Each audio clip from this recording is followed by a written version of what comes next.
Sócrates, filósofo griego. Sócrates nació en el 470 a.C. en Alopece, un burgo de Atenas. Se cree que era un poco agraciado y corto de estatura. Desde niño demostró facilidad de palabra y agudeza de razonamiento. Su padre fue un cantero o escultor llamado Sofronisco y su madre Fenareta Comadrona.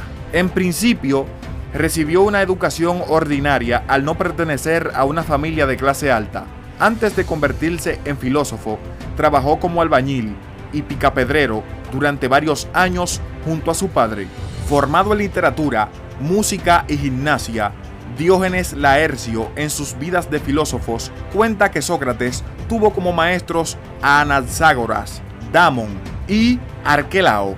Sócrates se familiarizó con la dialéctica y la retórica de los sofistas. Sócrates se casó con Xantipa, una joven con aproximadamente 30 años menos que él, y que debido a su mal carácter y su trato despectivo hacia Sócrates, pasaría a la historia como la insolente y cruel. Por su parte, Aristóteles dice que tuvo también una segunda mujer. Fue padre de 3 hijos: Meneceno, Lamprocles y Sofronisco. En cuanto a su vida militar, en la guerra del Peloponeso, toma parte como soldado hoplita, soldado de infantería, contra Esparta en las batallas de Potidaea en el año 432. Salvó al estadista y orador Alcibiades, que siendo general fue herido, de León en el 424 y Anfipolis en el 422. Su resistencia y destreza en las campañas militares son atestiguados por Alcibiades, que resaltó el valor de Sócrates en batalla. Con una gran agudeza de razonamiento y facilidad de palabra, pasó la mayor parte de su vida en los mercados y plazas públicas de Atenas, manteniendo discusiones y respondiendo mediante preguntas. Un método denominado mayéutica o conocimiento a través del cuestionamiento. No escribió ningún libro ni tampoco fundó una escuela regular de filosofía. Todo lo que se sabe con certeza sobre él se debe a 2 de sus discípulos más notables, Platón y el historiador Jenofonte.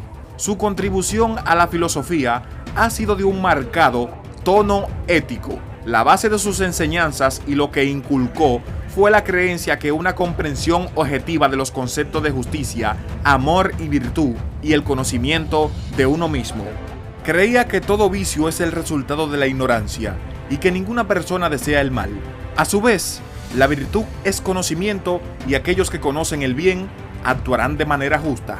Sócrates fue maestro de Arístipo, que fundó la filosofía cirenaica de la experiencia y el placer. Sufrió la desconfianza de muchos a los que le disgustaba su actitud hacia el Estado ateniense y la religión establecida. Fue acusado en el 399 de despreciar a los dioses del Estado y de introducir nuevas deidades. También de corromper la moral de la juventud, alejándose de los principios de la democracia, y se le confundió con los sofistas. La Apología de Platón recoge lo esencial de su defensa en su propio juicio. Siendo condenado a muerte, sus amigos planearon su huida, pero acató la sentencia. Pudiendo huir, eligió acatar la condena impartida por la justicia de los polis para morir haciendo honor a su filosofía. Pasó sus últimos días con sus amigos y seguidores, como quedó reconocido en la obra Fedón, y durante su noche final cumplió la sentencia bebiendo una copa de cicuta. Sus últimas palabras fueron: Critón, le debo un gallo a Asclepio, no te olvides de pagárselo. Tras su fallecimiento aparecieron las escuelas socráticas y la academia platónica.